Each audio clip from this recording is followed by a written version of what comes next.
Welcome back, friends. You're just in time for the Johnny Brew Show.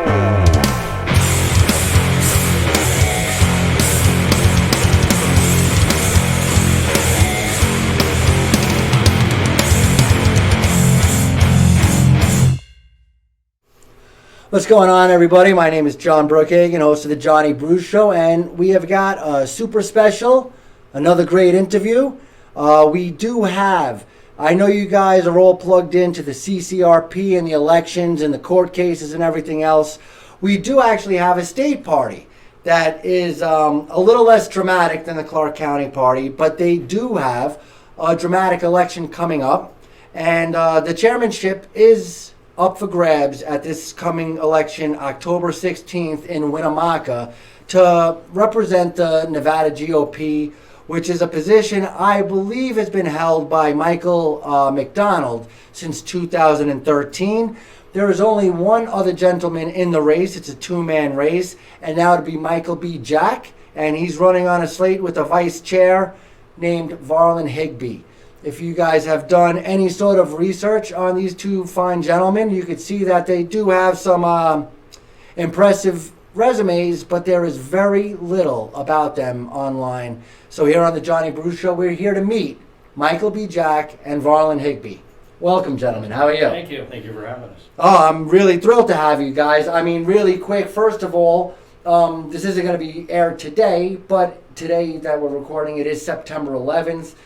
Even in the green room earlier, we were speaking about some of our experiences, and we're not doing a September 11th show, but I did want to say something just, because it was September 11th, and I appreciated you guys sharing some of your stories. I know you were serving the FBI at the time. That's right. And you were working over in Texas at the time. Alamo, Nevada. Oh, Alamo, Nevada. All right. So sorry. The other Alamo. Right, it's like if you say Las Vegas, I assume you're not talking about New Mexico. I'm so sorry. Alamo, Nevada. So you've been here ever since. All right, well, let's get started really quick with just getting to know you guys a little bit. First of all, Michael, you were in law enforcement in Nevada. You were born and raised in Nevada. I think you were born and raised in Reno, to be more specific. You even went to the University of Nevada, Reno, and studied accounting, not law enforcement. Why did you get into accounting? I was going to be an accountant. You love math. Back in those days, I wanted to be a CPA. And then how do you go from being an accountant to becoming a cop and then going into the FBI? While I was going to school, I worked for Harrah's in Reno. All right. While I was going to college, they helped pay for it, along with my GI Bill. And then... so you had served in the military before Reno? No, I was born and raised in Reno, but I left and went in the Navy. I meant the University of Reno. So before you went to college, you went into the Navy? Actually, I did a year of college, and then I went in the Navy. All right. I was back right at the end of the draft, and so I went in the Navy. So this is like 74? I went in 72. Gotcha. I did about a year's worth of training. I did 2 years on active duty on board ship. Most of the time we were right off the coast of South Vietnam. Wow. A little bit of time in country. And what was your job? I was an electronics technician, worked on radar equipment. Finished my active duty time, came back, went back to college, was in the reserves. And then after I finished my 6-year commitment with the Navy, I took the oath again and transferred over to the Air National Guard. Gotcha. I was in the Air National Guard for 7 years. And what were you doing in the National Guard? Still radar equipment and stuff like that? I was a crew chief back in those days. Okay, so more of a leader. Yeah, somewhat. I was responsible for, making sure that the maintenance was done on the aircraft properly. And while I was working at Harrah's and going to college, I met my former wife. We got married, started having kids, and I decided I didn't want to be working in a casino. And so I went to work for the Washoe County Sheriff's Office. In what capacity? I was a deputy sheriff. Oh, beautiful, yeah. Beautiful. So I took the oath again, a third time. Right. And was working at the sheriff's office, finished my degree in accounting, and was studying for the CPA exam. And a guy who is now a very good friend of mine, who was an FBI agent at the time, came in and asked me what I was doing. I happened to be at work in the evening, and I was working on some of my homework. And he asked me, "What are you doing?" I said, "Well, I'm studying for the CPA exam. And he goes, really? He goes, you want to be an FBI agent? And so I said, what do they do? Right. So he sat down and talked to me for 2 hours and told me all about the Bureau. And then it sounded really interesting, exciting, good work. So I went home and I talked to my former and said, what do you think? She goes, well, what's the worst thing that can happen? They say no, right? You know, so. I got other ideas of the worst Yeah. thing that could happen when you Yeah. work for the FBI, but. No, when trying to get hired by. You're right. Right. So I put in the application and went through the whole training process, or the testing process. There's about 7 different tests you go through, and I passed them all and got hired. Well, I guess with your military background, your law enforcement background, I'm guessing you never held up a liquor store? No, not a liquor store. Not a liquor store. Good. So you got into the FBI, and what are you, 20? I did 21 years. Now, how old were you? Oh, when I went in, I was 30. 30 years old. Yeah, Yeah. I was thinking 29, 30 years Yeah. old. Wow. So then what did they have you doing in the FBI? Started off working white collar crime because of my accounting background. Got you. It was in Denver, Colorado. About 2 years into that, they switched me over to working organized crime and drugs. Right. And so I worked that. I worked my own cases, and I also helped out doing undercover work. And I was also a pilot, so I did a lot of flying. That's awesome. And as I look at, some of your experiences as well as your resume, I see a lot of things that align with maybe being a leader, whether it's for the NVGOP or for your local county committee or in politics in general. You've got a lot of good experience. We'll get into some of those details. Varlin, what about you? Tell me about growing up in Nevada. Well, I was born in 1960, so that makes me an old fart. You're old. I'm old, and you're older than me. So okay. I'm older than both of you. So let's just get back with the interview. So, born and raised in Alamo, Nevada. Went to high school. Went to college for a couple of years to be a heavy equipment mechanic. Then I worked in the mining industry for a few years. Mines in Idaho, mines in Nevada, and then I worked at the test site for a year or so. And then I got a state job working right out at home where I could help with the ranch, run the ranch, born and raised on a ranch. Part of the old Sharp Ranch that my family came to in 1859, I believe, is when they first moved in there. And did they do mining on that ranch or just? That's just a ranch. Gotcha. Just a ranch. They did work in the mines for a while, some of them, because when they got to Crystal Springs, they was headed to California. And so they got to Crystal Springs and the Indians stole their horses and they ended up going to work in the mines. Really? So they're stuck here, so we might as well dig? So, well, they didn't have no money. So they worked in the mines for a while, and then they decided, hey, we'll just settle here and take up this ground, and so they did. Put their flag in the ground and built a house. In the ground, and we're going to live here. And, when I do research on you guys, I realize that both of you do have a deep mining background, and, people may not realize how important mining is to the state of Nevada. I mean, it's probably as important as the gaming industry. I mean, we probably wouldn't have a gaming industry without the mining industry. That's true. So, go ahead. So, growing up, now your family's miners. You got a nice little ranch. Ranchers, not miners. Ranchers, not miners. Sorry.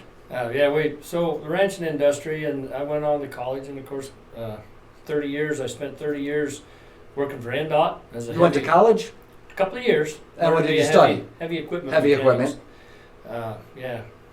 So I ended up as a mechanic for a long time, 40-something years. Right, waking up every day and going to work. Worked in the mines for a while, as I said, and then I got on with NDOT, and that was pretty steady, and I could be home at night instead of traveling on the road. all the Right. time. So A 9 to 5 almost. 9 to 5, pretty much, and they give me my own service truck, and I took care of their equipment. And then how do you transition from being a rancher and a, highway employee to get involved in politics? Did you always have your thumb in politics, or were you always just watching on the side, or have you always been so proactive? Well, that's kind of a funny story, because when I went to work, about the time I went to work, moved back home and went to work for the NDOT, one of the county commissioners come to me, and the state had passed a law that said that every county has got to have a planning department. So Lincoln County created a planning department and a planning board. Gotcha. So that helped you because that was your expertise. So, yeah, the county commission come to me and he said, "Would you like to be chairman of this board?" I said, "No." Right. I don't even know what a chairman is. So he convinced me I needed to do this because I'm born and raised there, and the civics, you should do something for your community, and so I thought, sure, why not? And better somebody who's been doing it for years than have somebody come out of Clark County or Reno telling you how to run, this, that, or the other thing. And so for the next 36 years, I served on the planning commission, and most of it as chairman. And if you've ever been on a planning commission, you get to see every aspect of politics, because every developer that comes along, you get to determine who's crooks and who's not. Right. And people are feeling out who you could pay off and who you could do a favor to, or who's just legit, and so on and so forth. Yeah, and you get to see politics at its best and its worst from a planning perspective. And in the process of all that, we had several pretty large developments. A couple of them up in the northern end of the county did real well. Coyote Springs, of course, has been on stall for 15 years. But those development agreements and things that we did, I helped draft those. Cool. And so it was an easy transition for you. It was an easy transition. And then, as you become a chairman, then you start seeing how meetings work and agendas work and, like you say, the politics work, and next thing you know, you're almost an expert on politics now because you've been exposed to it for over and over and over. So what made you guys decide that you wanted... Now, first of all, you ran in 2018 for a Nevada chair. 2019. I didn't run for chair. I ran for vice chair. And you were running with the McKeon ticket? David McKeon, yeah. And then how did that go, and what did you learn from that experience? Because I've heard a lot, nobody's really got much bad stuff to say about you. But people don't know a lot about you. Let's find out if we can find something out. Yeah, get me off on the side. I'll talk about it. But I've heard that it may have been a poor decision for you to hitch your wagon to Dave McKeon.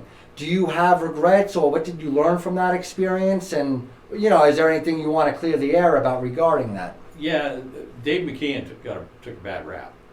A really deservedly, or no, not deservedly. At the time, he had gone through a nasty divorce, and there was a lot of talk about the divorce that was not true. I sat down. The first time we met and started talking about this, we talked for 8 hours straight. We went through everything in both of our lives, and eventually the divorce paperwork was 1,500 pages. I read it. Oh my gosh! I read it. I mean, I'm guessing we've all been through a divorce. I don't know. Have you? Are you all right? Yeah. 42 years. God bless you, brother. Years. God bless you. But I've been through a At divorce. the time, he was going through all that. He stayed real quiet because he had 2 sons, and the sons were still in high school, and he didn't want all that trash out, for his sons to hear. So he stayed quiet. He just, kind of chewed on his tongue. Right. Concentrate on business, not. And then after about the time we decided to run, his sons had graduated from high school and they had gone on missions. And so he said, okay, I'm ready. So we part of what we were doing was clearing the air for him. He would have been a great chairman. Right. He's a good leader. He's a really good leader. And he comes from a family of leaders. I don't know if you know who his father was. I've been knee deep in it for a year. Yeah, okay. Which is not a lot of time, so I'm learning every day. Please tell me. Well, his father was Buck McKeon, who did a career in Congress. He did 22 years in Congress. At one point in time, he was the chairman of the Armed Services Committee, which is arguably the most powerful committee in Washington. In Washington. Wow. Yeah, and he retired honorably, and he now has a business, a consulting business that David is part of, and they're very, very successful. And he's a natural leader. He's a great leader, and David is too. But so no regrets about working with him or what happened there after. There was no problem there, and I supported what he wanted to do and why he wanted to do it. He needed to clear the air, and he did. Right. He put his statement right out on the internet on our website, basically saying this is what happened, this is what's true, this is what isn't true, and here is where you can go to find the facts. Right. Well, you know, a lot of times, whether you're talking about court papers that should be sealed, or you're talking about somebody, whether it's, you know, eliciting prostitution or getting into a fight with your wife and stuff like that. You know, when you just see a charge, it's one thing. When you take everything into context, I mean, you know, you shouldn't be eliciting prostitutes, right? But at the same time, there's gray areas to everything. Well, I'm referring to like David Sajak or Mike McDonald or, you know, Dave McKeon. You know, you always hear the worst of the worst, and that's not what necessarily defines people, is what I'm saying. Yeah. And also, hearing a story is a lot different than reading a one-line charge or reading one line from a court case and stuff like that. So, but Dave McKeon isn't on the slate. He was then. Yeah. But not now. Not now. All right, so it's you and Varlin, and is there a slate, or is it just used two? No, there's a lady by the name of Diane Baranowski's running for secretary, and there's a gentleman who is a CPA that's interested in running for treasurer, and he is not committed yet, but he said he was going to within the next few days. Gotcha. So I'll leave his name out of it first. All right, very good. But you guys are running as a slate, and now this is, again, you're running 2 years later, and now you're running as the chair. Right. What's your motivation? Why do you want to be the chair of the NVGOP? I want my state back. And I noticed that quote repeatedly. What does that mean, you want your state back? We are a center-right state. There's no reason why we should be as blue as we are. But if you look at the way electioneering has been handled in this state over the last, 10 years or so, I don't feel like from my experience, I don't feel like it was done properly. I think the wrong focus was taken, and I want to right that ship. Well, that's becoming an increasing concern among conservatives, is that, does it matter anymore? I mean, do the Democrats have it set up? I don't know if there's cheating. I just do know that there's certain statistics that don't hold water, whether you're talking about bellwether counties in the Trump election, or you're talking about, Stavros Anthony losing by 6 votes in a local election. Republicans are really concerned that if we're going to tie, the Democrats have things in place in order to make sure that they win. Now, how did you feel about the 2020 election? How did you feel about censure of Barbara Sagofsky? How do you feel about the work being done by, say, Alita Benson, who works with Mike McDonald? I don't know Alita very well. I've heard, and I'm not going to get into hearsay about, what she did or what she didn't do or anything like that. As far as Barbara Sagofsky, I disagree with the censure. The day before the meeting that she was censured, I was part of a small group of people that was able to go to the Secretary of State's office and look at the evidence that was presented to them by Michael McDonald and the state party. Right. I was an investigator. I was a supervisor. I supervised agents on squats and investigations, and later I was the GS-15 program manager. I've seen my share of evidence come across my desk, and we'd make decisions whether that should go forward to a United States attorney or not, or what needed to be done on it. They didn't finish the job. They did a lot of grandstanding, in my opinion. Right. But what was presented to Barbara Sagofsky was not a good work product. It was not complete. And I don't know if you saw, we had Alita Benson on. We spoke at length about this for a couple of hours. And I've heard her detractors or Sagofsky's supporters say stuff like, it was a lot of, for example, just a list of commercial addresses where a vote came from. Well, obviously, every apartment complex is a commercial address. Mm-hmm. People can own a law firm and have a commercial address and live in the house. And, there's a lot of, but at the same time, she had a lot of concrete evidence regarding certain things, and she says she didn't actually finish everything, but she tried to give Barbara the ability to take this to the next level. And she also said that Barbara didn't seem interested in looking further into it. She felt like she was dismissed, and the dismissal, without actually taking it a little bit more seriously, or even placating people and saying, I got a small office, but I just don't have the resources to address this fully at this time. but your allegations are heard, and we will look into this in some capacity. But they felt like they were being dismissed by Sagowski, and that's where they felt like they were, they wanted to censure her because she wasn't looking into what conservatives were really concerned about. But you believed, after looking at the evidence, that it was just too fluff? It didn't call for more solid investigation? When I was there looking at it, I spent a lot of time talking with, I can't remember his last name, his first name's Mark, but the deputy Secretary of State that was in charge of that. Okay, she's got 8 divisions. He's Right. got 2 of them, I think, that he covers. And this guy is a retired Marine major. He bootstrapped, which means he started off as an Right. enlisted guy and, ended up retiring as an officer. Right, it's like janitor to CEO. Right, okay. And this guy was a Boy Scout. Mark, if you're listening, sorry, but... We forgot your last name, but The guy is a Boy he's Scout. got nothing but This- good things to say about Yeah, you. this guy was great. I mean, but he's standing there talking to me, and I could tell he was a Marine because he was halfway at attention while he's talking to me. Habit. So, but he explained to me in detail what they were doing in that investigation. They were about halfway through it Right. at that point in time. And he told me what they were doing, and he told me about the methodology. And given the violations and what was there, the methodology would have been the same thing I would have done. And I can't comment on what happened afterwards or whatever, but I can say that they took it seriously when they got it. They pulled 8 investigators from another division. This is the So- Secretary of State's Secretary office. of State's office, right?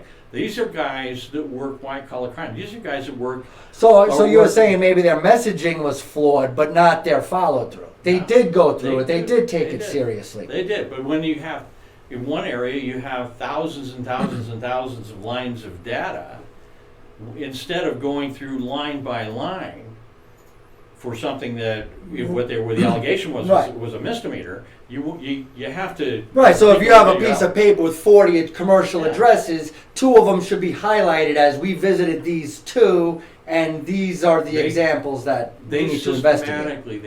systematically went through and took a representative sample. It was like a 10% sample of all that stuff. Right. And checked them out. And the number of discrepancies was minuscule.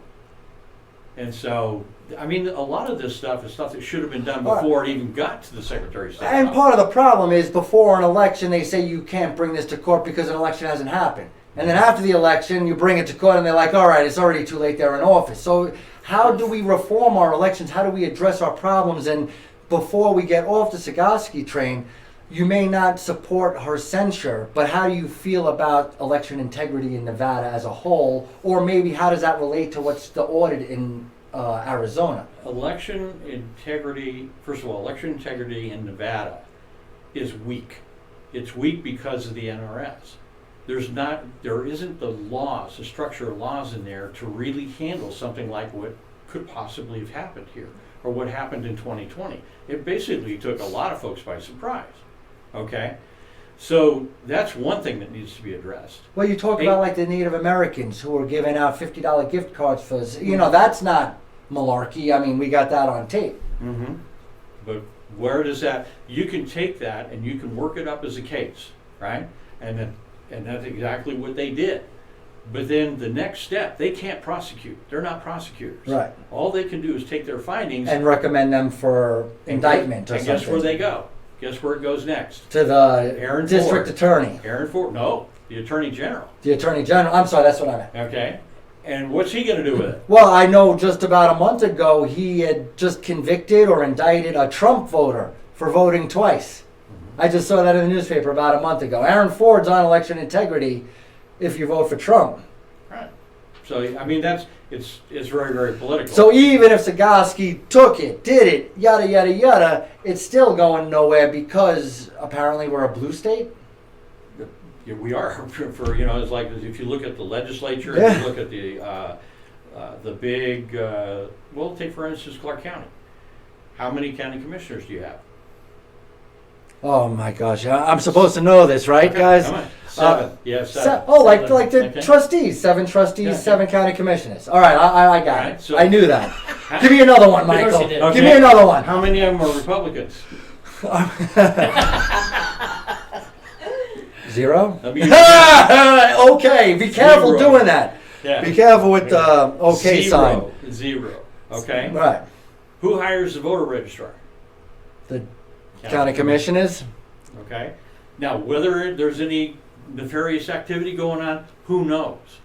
But Well, wasn't it Stalin who said it doesn't matter who's voting, it matters who's counting the votes? there you go. That was a Stalin quote, That's what he right? That's a quote, yeah. That's Or exactly darn right. close, I might be paraphrasing, but yeah, I mean... Actually, he said that in 1920. You're right. Oh, well, there you go, man. There you go. This guy knows his stuff. You teach history?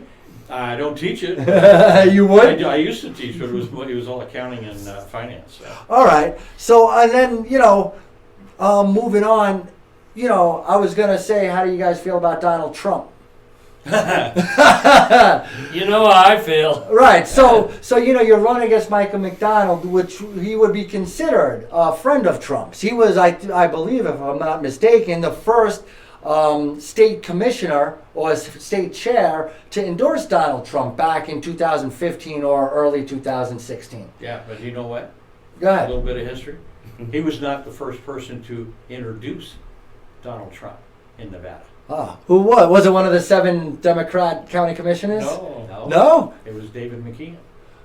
Is that right? Yeah. And what event was Donald, that? The day after Donald came down the escalator, he came to Nevada, and they had a meeting. They had he was gonna give a talk, and they actually, the Trump people went out and asked all kinds of people if they would introduce him. Nobody would. Really? And What's so wrong with these David people? McKeon said, "Well, I'll do it." Right. And he stood up there and he introduced him. It's on tape. You can Right. see it. He was the first one to introduce Donald Trump in Nevada. People are so worried about optics and stuff. Yeah, I mean, what we're difference all it makes? men. Yeah. We're all people. I introduced Michael McDonald at an event. I never met him. I knew he was the head of the NVGOP. I was even greener I than saw I am that. now. I You saw that. And people are like, some people were like busting my chops. And I'm like, no, I was privileged to introduce someone that, is trying. I know I might be a little naive to think that everybody's trying to do the right thing. I'm having trouble with, putting Democrats' plans together because the only thing that makes sense is they're evil. But overall, I try to said that, not believe me. the coverage you only get on the Johnny Bruce show. The Right, Democrats yeah, are there you flipping evil. But I feel like why wouldn't you want to introduce Donald Trump? Right? I mean, he's an American icon, and now he's running for president. He wants to be a Republican, right? Mm-hmm. I mean, you might not vote for him in the primary, but still, I would believe you'd be privileged to introduce him, right? But nonetheless, you guys you're not wearing the hat. Oh yeah. Well, no, I just got my hair cut, so You're looking really tight. I need a haircut. Our lovely producer agrees with the haircut. She likes it. Very, very good. I'm glad you got a haircut before showing up on the Oh Johnny yeah, Bruce because I show. was pretty That's scruffy why I'm before wearing a that. hat. That's why I didn't. That's why That's why you're wearing a I hat. didn't get a haircut. Your appointment's a little later on, huh? All right, so we love Trump. Of course. You like Segovsky? I've known her for years and years, and she did 28 years total in in serving Nevadans Right. in the Assembly, the Senate. She's been a conservative that whole time. I know her personally. She's a great person, and she takes the job she has now very seriously. I have a friend of mine from college that is heading up doing all the transition, the IT stuff that they're fixing in the Secretary of State's office.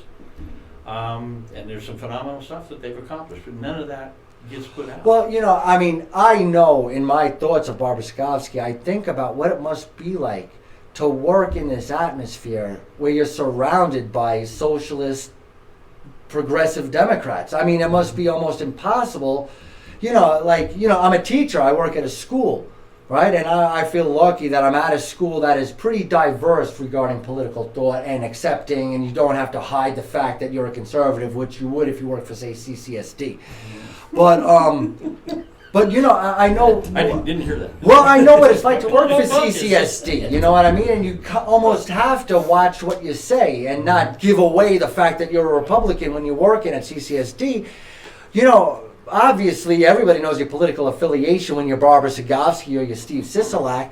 And she's surrounded by the enemy, if for lack of a better term, and I believe that's got to be difficult for her. because you got to work with these people on the daily. You got to recommend to Aaron Ford when you have something criminal come up. You got to negotiate with the governor when you have something on election integrity come up and stuff like that. So, I mean, I definitely sympathize with that kind of a situation. You talk about, say, Carrie Ann Buck or Annie Black. You know, they're up there, and, you know, there's like, what, a dozen of them against, you know, 5 dozen Democrat. They're outnumbered, yes. Right, and they must just feel like, you know, like a fish out of water surrounded by sharks. How do you feel about, say, what's going on nationally? I don't want to go, I mean, we could spend an hour on every subject. But briefly, you know, just so the people who are getting to know you, how do you feel about really quick, as short, I know as soon as I ask the question, you're going to go off and you're going to want to talk for an hour about it, both of you, and you're both welcome to answer. But as briefly as you can, like what's going on in Afghanistan? Let me slide something in here first before we get to that. You mentioned the legislature. And we got last 4 out of 5 legislative sessions, we've been the minority. We didn't need to be the minority. What we needed is focus on the down ballot, which we haven't had. Right. For the And we're going to get, and that's why I skipped Okay. over Mike McDonald, and, All right. and I'm skipping to the national stuff because I Now, want to start getting national- into the specific platform that you guys are running on in the NVGOP. But while we get to know you guys. My son's a Marine. He did 8 years in the Marine Corps. He served 1 tour in Iraq and 2 tours in Afghanistan. He is sick over the withdrawal and what's happening over there. I am as well. The former military, the FBI, and the rest of it. What I was there right at the end of the Vietnam War when we were pulling out of there. Right, that's right. You joined the Navy in 73, you said. 72 is when 72, yeah, and we pulled out in 75. Right.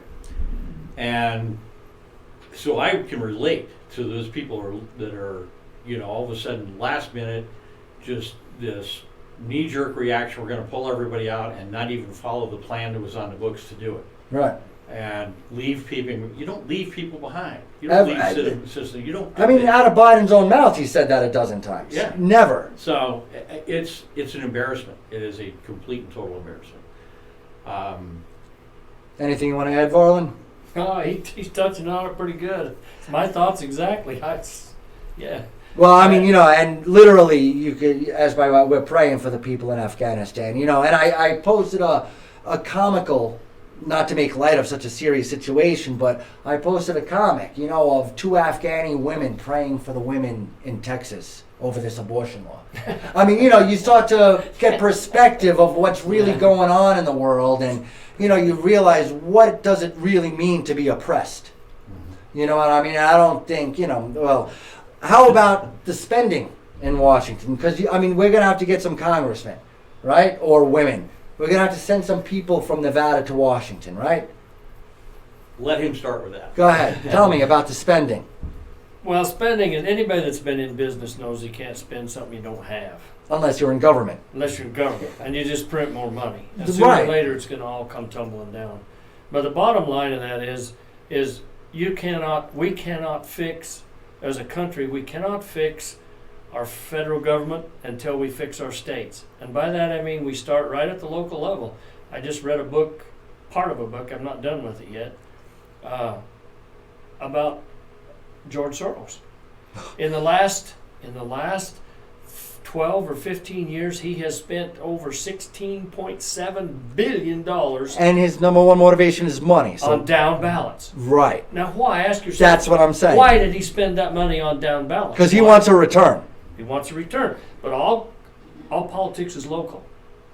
Okay? And so if you win your local races, if you can control your local politics, you can Your control local your state DA. politics. And if you control your state politics, you control the federal politics. Right. And so it starts from the bottom up. It was built from the bottom up, not the top down. And it feels like Republicans are working top down. We want to get Thank Trump in, and then let's see who Trump endorses, and we'll vote for them. Yeah, We that's- need to be hitting the school boards and the local races and, like you Got say, the it. down ballot. And then overall, with this whole progressive woke nature, like I said, getting perspective on what oppression is, or what being poor is, or what not having a real chance at freedom is. How do you guys feel, and how do we combat this wokeness on a worldwide or national scale? Education. In 30 seconds or less. Education. Our education system has gone so far to the left, and our kids are being taught things that just they don't do anything to help them survive in their adult lives. Our kids are going out into the world ill prepared, and it's starting now in grammar school, teaching that kind of stuff. And you can't survive if you're going to try and live in a woke society. You're not going to survive. Right. Because that just doesn't work in the real world. And I just came out of a meeting talking about education, and we were saying, or I was saying, you know, parents are responsible for educating their children. Mm-hmm. How to shake hands, how to be respectful, how to love your neighbor, to worship God, to worship wokeism, to whatever kind of values you want to instill in your family. That's the parent's job. And the schools, I believe, should be supplementing that education. You know, you might not know who the commanding officer at the Battle of the Bulges. You might not know who the 60 or 70 people who signed the Declaration of Independence is. So we supplement our education with the public school system so they could teach you algebra or the details of a war or economic policy. But let's leave the morals to the parents, the church, the respect, all this stuff. We just need help with algebra because most housewives don't know how to teach algebra or how to teach, you know, the Bill of Rights properly or how to be a lawyer. You know, and the schools, I think, they're not in their lane. They're not teaching they shouldn't be teaching about morals and respect. They should be, if you're bad, you get in trouble and you send them home to your parents to get a whooping or to get a tongue lashing or whatever it is. Been there. Yeah. And I won't ask you if you're officially supporting whoopings at home. If we get more local, what about the vaccine stuff? And, you know, whether it's casinos, federal mandates, companies with 100 people or more. How do you feel about the greatest gift that Heavenly Father gave us is our right to free agency. He gave us our life, He gave us a right to free agency. Our right to choose. We all have that, and we should not be taken away from it. Government should not be taking those rights away. If we want to give government a certain amount of leeway or, you know, a little bit of, they can exercise on our rights, that's fine to have a civil society. But this kind of stuff, no, that's going too far. It's a personal choice. Let's keep it there. I heard Joe Biden during a speech just yesterday, I think it was. Morning. He said it was his job to protect us. And that's not his job. I mean, from his oath of office to protect and defend the Constitution to our founding documents, which the only reason Joe Biden is in charge of making sure you don't murder me is because that would be infringing on my rights. Not to punish you, but because you're infringing on my rights. Like I thought the government's job's singular purpose was to defend our right to freedom. Something that's been lost in the last 50 years is the fact that if you think about this on a bigger and broader scale, the only person that can protect you is you. Because it doesn't matter if you're on the street, in your house, wherever you happen to be, it's your responsibility to protect yourself and your family and those you love. Because where I live, it's a 30-minute wait for a cop to show up. Right, or an ambulance. Or an ambulance, for that matter. And so, growing up where I did, you learn to take care of your own and you learn to take care of yourself. Right, because if you get your leg stuck in a tractor... Yeah. And it's your responsibility to protect yourself, and if you screw up, hey, it might be your... Well, freedom comes with Might responsibility. cost your life, you screw Right. up. You know, in schools, you talk about schools. Kids are being taught how to be victims. We are not victims. We are if we are victims, we're victims of our own ignorance. Right. You know, and so we're not victims. You're responsible for your own actions and your own education. You're responsible for you. And I mean, I don't know. I didn't know you guys 20 years ago, but I'm guessing you were agreeing with me with the every kid gets a trophy type of stuff. And where was this going to lead? And we're sounding alarms like, no, we need to toughen them up, not Earn it. And they say, where does this lead? And I feel like this is why I was worried about that 20 years ago. Mm-hmm. All right, moving on. How about, here we go. Here's a juicy Johnny Bruscio topic. Hit it. What about the drama that is going on with the Clark County Republican Central Committee? I know you guys are far removed from it, but I'm sure that echoes are being heard as far as Lincoln County ain't that far, Reno. What is going on with Republicans and the infighting? And I don't, whether you're talking about never Trumpers and loving Trump, or you're talking about rhinos and grassroots, or you're talking about, this David Sajak versus Jesse Law or Mike McDonald situation. How do you feel about specifically the CCRP or the divided factions when we should be at any time in history today uniting for this 2022 election? Well, take this. How much time you got? Every single one of these topics could have been an hour. I know. I'll give you a little extra time on this. You got 33 seconds. Okay, in 33 seconds. It troubles me. I'm very sad that all this is going on. But if you sit back and you take the 30,000-foot view of all that's going on, you listen to both sides or whatever, if you keep in mind people's motivations, then it starts to become more clear. The motivations of both sides, of the people that are involved in both sides and what's going on. My motivation for running for chairman. Chairman McDonald's motivation for wanting to stay as chairman. Right. When you sit back and you look at that and look at the individuals, it starts to become more clear as to what's going on. Well, if you could help me, because I don't understand. To be honest, also scheduled today, I believe it's going to, I don't know when I'm going to air everything. I got a great lineup today. But Jesse Law is going to be coming on the show later on today. And that's the question I was going to ask him, is why? Why are people fighting so hard to take control of this central committee? Like, why? Like, they're fighting like with courts and lawyers, and like, I feel like we're all Republicans, and we're running for the position to be in charge of, all right, you're going to run for school board, you're going to run for District 7, you're going to, and it seems like a pretty thankless job. If I was, to be honest, if I was either of them, whether you're talking about Carrie Ann Buck or Sajak or the acting Silberkraus, or you're talking about Jesse Law, why are we fighting so hard for these positions? I don't know why either of them doesn't say, whatever, okay, you want to be in charge, you're in charge, what can I do to help? Like I don't understand why the fighting it. Like, even you're against Mike McDonald. I don't hear you guys on Facebook every day talking about what POSs each other is and how you won't. And you won't. Right, and do that. Even leading up to this interview, I reached out to Mike McDonald. Is there anything in particular you'd like me to add? There's no like, oh, these people are horrible people. Why is Jesse, and I don't hear Jesse Law really talking that bad about this faction, but the old guard of the CCRP is like, they're like in this defensive position, almost like I forget the animal that sticks out all the spikes. They just curl up in a ball and they're ready to fight, Armadillo or there you porcupine. go. Porcupine, I think There you go. you need a rancher to tell me my animal biology here. But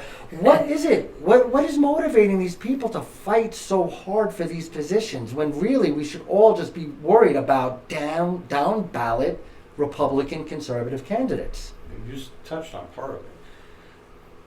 We believe that, and the law, the way that it is on the books right now in the NRS, the Republican Party, just like the United States, is a bottom-up organization. It starts with the voters and it works its way up through the county central committees and into the state central committee, who ultimately, the state central committee is who elects the chairman. All right? All right. What has happened is, and we go back to 1776, we signed a Declaration of Independence to get away from arbitrary rule. Right. And what has happened is that the state party has kind of morphed into this arbitrary rule. I'm in charge and you will do what I say. That's not the way the system is supposed to work. Right. So getting back to why all the fighting, the magic number is 187. That's how many delegates the Clark County Party has to the state central committee. And how many delegates are there total? 384. All right, so they got about 45% of the entire state's delegates. Right. And Good thing you're a they are the mathematician. people. Yeah, they are the people that elect the chairman, the vice chairman, the secretary, the treasurer.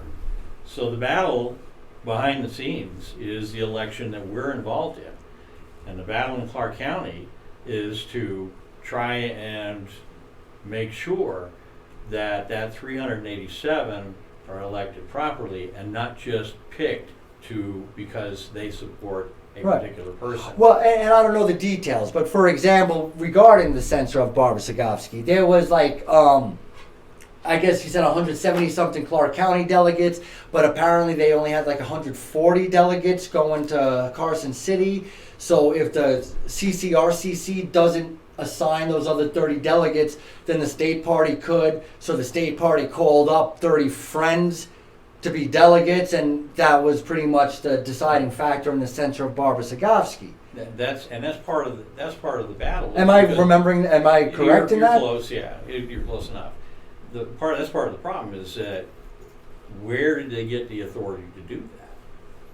And I It's thought not they had that authority. If the county party doesn't, From the way I've read the law, the state law, and how it's set up there, and you read the state party bylaws, you don't have the authority to just pick out 30 people. 30 and random say, yeah. people. It's the counties are the sole arbiters of who they will have selected and send to the state central committee. The counties pick them out. And so if a county decides that they want to leave 30 seats blank, they can do it. Right, and from the way it was explained to me, Mhm. probably I don't even remember who it was, but I'm guessing it's somebody from the NVGOP said that if those seats were blank, they have the right to backfill them if those spots. Again, I don't know the NRS, I don't know Robert's Rules of Law, I don't know any of this stuff. I'm learning. I would respectfully disagree with that one. Okay, wholeheartedly. and I'm not going to argue Yeah. with you or the person who told me that originally, but But getting back to the overall thing, it's sad that it's come to that point. It's sad that people are so alienated from each other because that we need these yeah, rules. Yeah, but they're that way. It's their motivation. You have to look at is the best thing for the state to do this? No. Is it the best thing for particular individual agendas? Yeah, and that's what's happening. Right. And that's, you talk about this progressive, move towards socialism and bureaucracy and deep state or whatever you want to call it.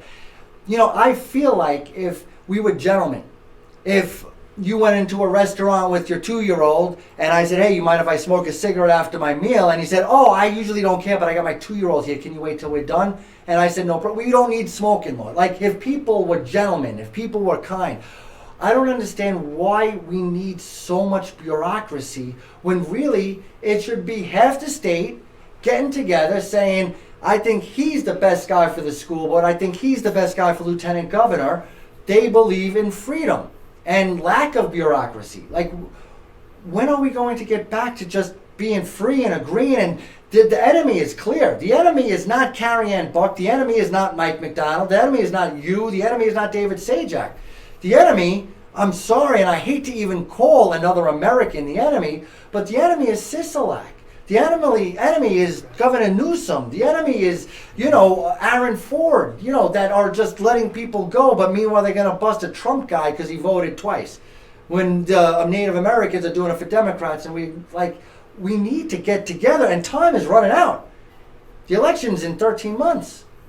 So how do you feel? I'm glad we're not sitting here slaying crap at Mike McDonald, but how do you feel about Michael McDonald? Do you think his heart is in the right place? Does he have bad motivation? I have no personal animus against Michael McDonald at all. Throughout the years, he was a local police officer down here. I was an FBI agent, a former deputy sheriff. We would have playful banter back and forth. Who's better? Right. And it was always a lot of fun. And we've had meals together, we've talked and stuff in the past. I have no personal animus against him. My problem is from my experience, from running large operations with big budgets and lots of moving parts in the FBI, right. I'm looking at the way the state party is being run and how it's being run, what's taken place in the history in the last 8-10 years. It could be done better. Right. Well, when I'm looking at this, I see, first of all, you had an $84 million budget when you were first starting out at the FBI. And when I'm talking about CCSD spending $5.2 billion every single year before coronavirus funds started kicking in, Yes. I believe this fiscal responsibility is the most important thing. I mean, I don't think we need more money. God knows we don't need more taxes, right? But there is money there. CCSD should be teaching the heck out of our kids where is the money going. When you're working with these large budgets, which I'd imagine a central committee trying to get somebody to Congress in Washington, D.C., you're talking about how much does it cost to be a senator? $10 million? At least? A lot of money. $5 million to be House of Representatives? Right? I mean, you're talking about you're going to have to allocate funds properly, and you worked $84 million when you were still green in the FBI. As you move on, you're analyzing operations, procedures for efficiency, effectiveness, doing investigations into organized crime, human trafficking. I mean, your resume is perfect to, be part of a central committee. First of all, win or lose, I mean, you ran against Mike McDonald last time. Have you worked with Michael McDonald since running against him in the past 2 years to help in the 2020 elections? Or is this like you lose and then you go back to your corner? Yeah, well, I'm not sure where the question's going, but since 2019, or since that time period, I was the vice chairman of the Washington County Party. And we were at odds with the state party. When the state party, normally when the RNC comes into town or whatever, and they're going to be working on the top of the ticket, the state party would, for the most part, roll in with them, and they would focus on the Trump campaign or wherever's at the top of the ticket. And the down ballot would kind of get neglected. Right.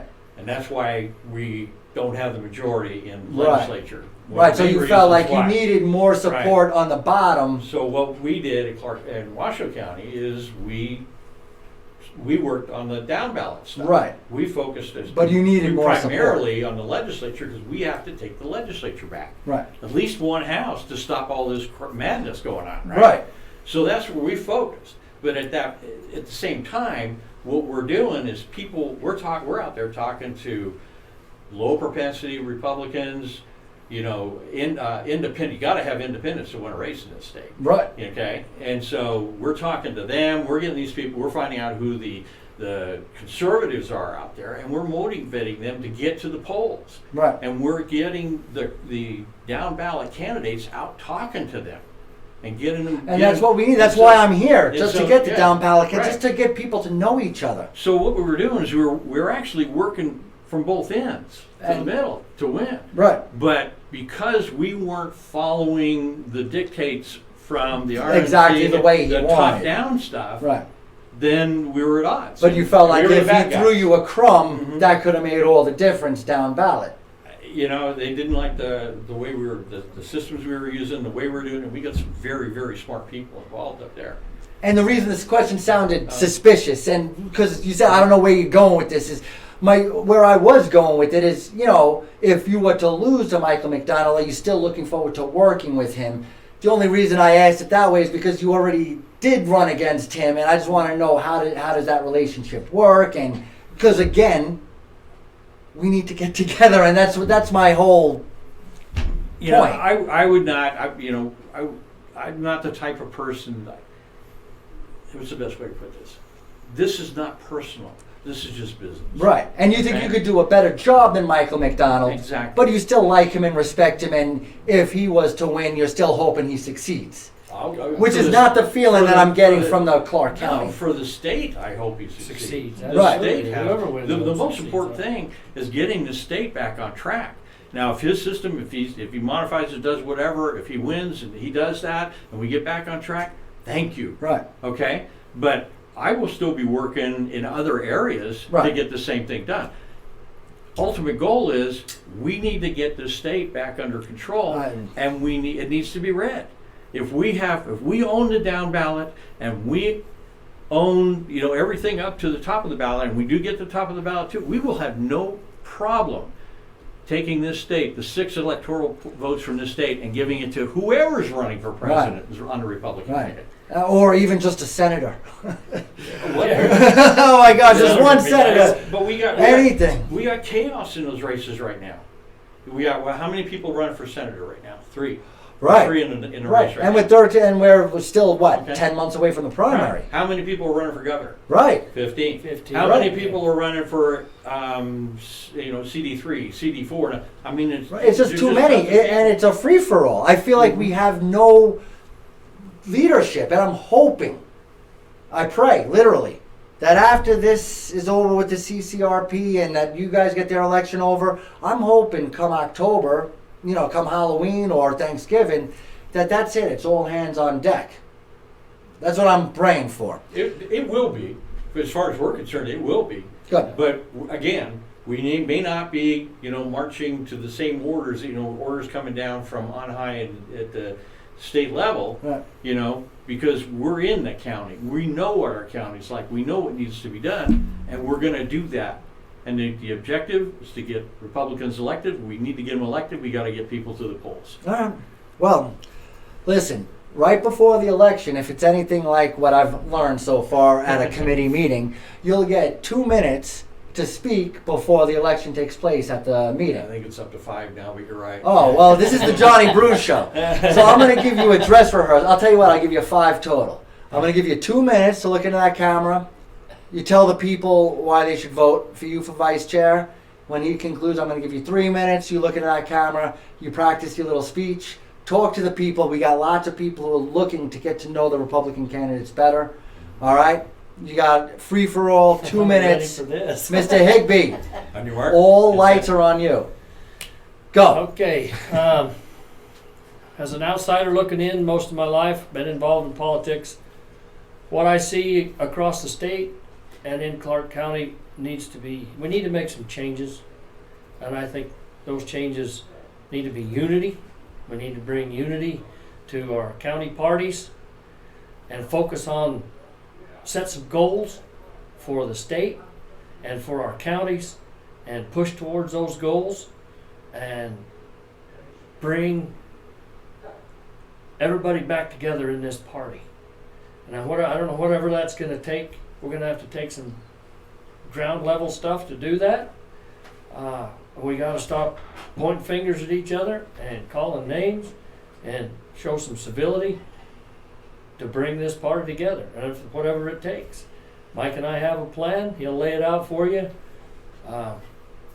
We want to work forward with this plan to get our delegates back where they need to be and turn our state red. Right now it's blue. 87% of our legislative seats are out of Clark County, and the Clark County party is ripped in half. And until we can fix that, we're not going to take those at 87% of those seats back until we can fix Clark County and get everybody pulling in the same direction. Well, thanks for coming to Clark County and telling us about it. Thank you. All right, and Mr. Michael B. Jack, candidate for chair of the NVGOP. As I said earlier, I don't believe in the best way to approach this problem, what's going on in our state and get our state back red, is from this harsh top-down type management program. As a state chair, I will be doing everything I can to enable the county parties, to support the county parties. It's my belief that the county chairs know how to handle their county better than somebody coming in from the outside.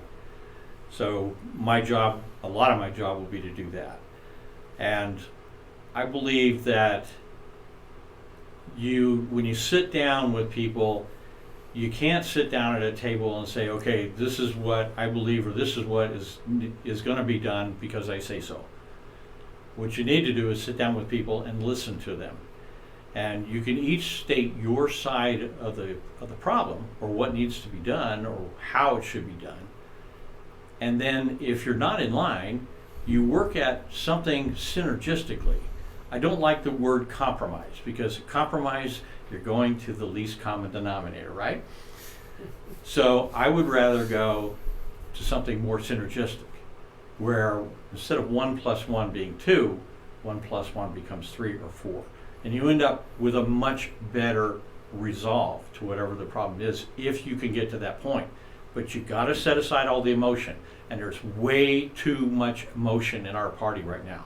People need to take a step back, get the emotion out of it, and start looking at things using some logic. And that's what I will bring to the table. That's the way I manage. It's the way I managed before. The object is to get things done, not create a lot of smoke, not take care of side hustles or any of that kind of stuff. What we need is a red state, and that's going to be the only focus that I have and that Varlin has, was if we're elected and we move forward. Thank you. Beautiful. All right. I mean, guys, first of all, thank you both for your service and your patriotism, and I hope that you're a friend of the Johnny Brew Show for a long time. You guys are always welcome to come on, call in, or get out any message that's pro-conservatism. So, best of luck, Godspeed, and thank you for joining us on the Johnny Brew Show. Thanks for having us. All right, guys, please let us know what you think. Hit up the comment section, like and subscribe. We're going to have all kinds of candidates and interviews, so that way we could all get to know each other better and really start to understand each other better. And just like these two gentlemen explained, we need to stop with the frantic soap opera garbage and start having a solidified plan to turn this state red. My name is John Brookhagen. Thanks for watching the Johnny Brew Show, and we'll get you next time.